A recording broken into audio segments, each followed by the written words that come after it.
እንዴት አገባውም ይሄንን ነገር ነው ማንኛውም ወንድ ልጅ በክብሩ አይደራደርም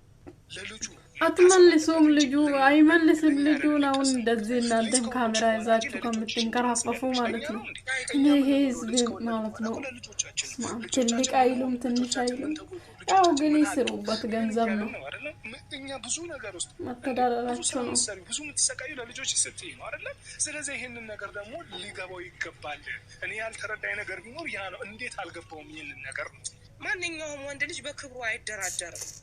ክብሩን በጣም ነው የሚወደው ከፍቅር በላይ እንዲያውም ክብሩን የሚወድ ነው የሚመስለኝ ወንድ ልጅ ማለት ነው የሆነ ነገር ካለ ማሳየትን ነው የሚፈልገው እሱ ማለት ነው ይሄ ደግሞ ልክ እንዳልሆነ የሰው ልጅ 100% አይደለም ሁላችንም ብንሆን ችግር አለብን እኔም የራሴ ችግር አለብኝ አንተም ችግር አለብህ ሁሉም ሰው የሰው ልጅ ሲባል 100% አይደለም ይሄ ልጅም የራሱ የተሰጠው የራሱ የሆነ ችግር አለበት ያን ችግር ግን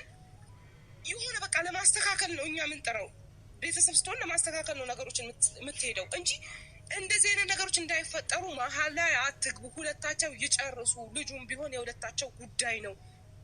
ጎሮሮ እስኪደርቅ ድረስ የለፈለፍኩት ብዙ ነገሮች ከበስተጀርባ እየታዩኝ ስለሆነ ነው ያስታውቃል በቃ የሆነ ነገር እንደሚወልድ በቃል ይወልዳል አሁን እሺ ወሰደው በቃ እንደምን ብለን አስመለስን ልጁ ወደ እሷ እንዲመለስ አደረግን ከዛ በኋላ ደግሞ እሷ ደግሞ የሆነ ነገር ታደርጋለች ህይወት እንዲህ ነው የሚቀጥለው ማለት ነው እኔ አልገባኝም አረኛም የራሳችን ህይወት እንኖር እስቲ እንዴ መሄድን ካለብኝ እሄዳለሁ ማድረግ ያለብኝን ነገር አገኘዋለሁ ማግኘት ባለብኝ ቦታ አግኝቼ ልክ እንዳልሆነ እናገራለሁ ምክንያቱም ልክ አይደለም እዚች ጋር ልጅ ከናት መነጠል የለበትም እኔ ሁሌ ነው ምለው በማላቀው ታሪክ ነው አሁን አንተ ድንገት ዱብዳ ሆነ የምትጠይቀኝ ማለት ነው እኔ ማቀው ታሪክ የለም ምንም እንትን ያልኩት ነገር የለም ሲጀመር እኔ ከሷ ጋር እንዲለይ አልፈልግም ልጁ ብያለሁ ከዚህ በፊትም እነሱ እንኳን ወንድሜ ሊያደርገው ይቅርና እነሱ እንደዛ እንትን ሲሉ ሲያዋክቧት ጊዜ ለምን ያልኩ ሴት ነኝ አሁንም ደግሞ አልፈልግም ልክ ያልሆነ ልክ አይደለም በቃ ገብቷላ አንተ እንደማቀሰው እኔ ጋር መጣከ እንትን ብለህ ታወራኛለህ እኔ ለምን ትቆጫለሽ እኔ እንደዛ አይደለም እኮ እኔ በቃ እርስ በርስ ሊጨቃጨቁ ነው እነኚህ ልጇ ከሷ ተቀምጡ ማለት ይሄ ድራማ አንድ ልጅ ይዞ በደቂቃ ለማስመለስ ካሜራ ይዞ መዞር ማድረግ ያለብንን ነገር እናደርጋለን ለማስተካከል እንጂ ከናቱ እንዲወስድ ምን አልፈልግም ይሄ ነገር እኮ በቃ ይዘጋን ነው የመሰለኝ ይሄ ታሪክ ያበቃ ነው የመሰለኝ በቃ ያንዴ ተነጋገርን ጨረስን ጉዳዩ ያለቀ ነው የመሰለኝ ሰላም ቤተሰብ እንዴት ናችሁ እግዚአብሔር ይመስገን በጣም ደህና ማየት ይቻላል ያደረገው ነው እንዴ እኔማ ጭራሽ የመሰለኝ እኮ እኔ አንቺም የምታውቂ የሆነ የሰማሽ እንዴ አንተ እንዴት ነው እኔ የማውቀው በዚህ ጉዳይ ላይ ምን ማለት ነው ለዛ ነው እንዴ ኮስተር ተናደስ ታውራኝ ነበር ምክንያቱም ምን አንቺ እኔ ታላቂ ነሽ እንደዚህ አይነት ነገር እንዴት ሲፈጠር ዝምት ያለሽ ነው ሲጀመር እኔ ራሴ በዚህ መልኩ አውርተኝ አታውቅም በስልክ እንዴት እንደዚህ ታውራኛለህ ብዬ ጥያቄ ውስጥ ገብቼ ነው የመጣሁት ምን ማለት ነው ይሄ ልጁን ወሰደው ስትል ማለት አልገባኝም እንዴት አላየሽም እስከዛሬ ወይኔ አላየሽም እውነት ላይሽም እስከዛሬ በጣም ብዙ ነገር አለች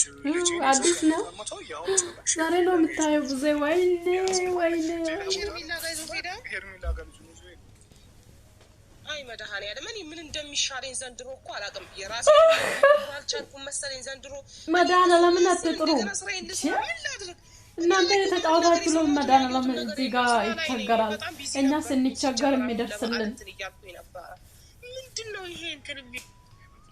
እንዴት ልጅ ይወስዳል ምን ሆኖ ነው ልጁ ምን ሆነ በእግዚአብሔር እልህ ይዞት ነው በቃ እኔ በእርግጠኝነት የሚመስለኝ እልህ ይዞት ነው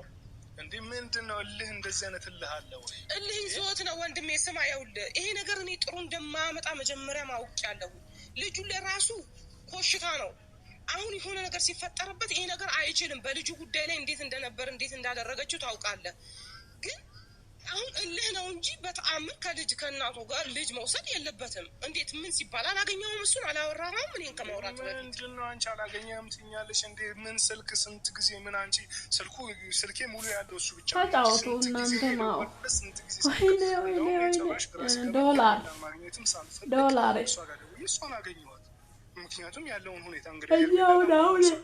ልጁ የት እንዳለ ታውቃላችሁ? ልጅ ለማመለስ ነው እንደዚህ ጋጋታ የምትፈጥሩ? ወዳው ነው እኮ ለሩታ ተመለሰ ልጅ ማለት ነው። ከሚገባኝ በላይ በጣም ነው የጮኩባት። እንዴት ተቀበያለሽ? እንዴ ሩታ ራሱ እንዴት ጡት ማስጠባት አለ? ጡት ራሱ አያሳድርም እኮ 3 ሰዓት 4 ሰዓት ራሱ አስቀምጥም ጡት ማለት ነው። የ6 ወር ተውና አመት ምናምን 2 አመት ምናምን ነው ራሱ አስቀምጥ ነገር አታድርግ፣ አይመለከትም። እነሱን መሀል እንዳትገባ ብዬ አስጠንቅቄ ልኬው ነበር። ይሄን አሁን ዙሪያው ላይ ያሉት ሰዎች እንዴት አንተ እንደዚህ ትደፈራለህ አይነት ነገር ብለውት ሊሆን ይችላል እንደዚህ አይነት ውሳኔ የወሰነው እንጂ ከዚህ በፊት እኮ ከልጁ ጋር አውርተናል። በልጅ ጉዳይ እንደዚህ አይነት ነገር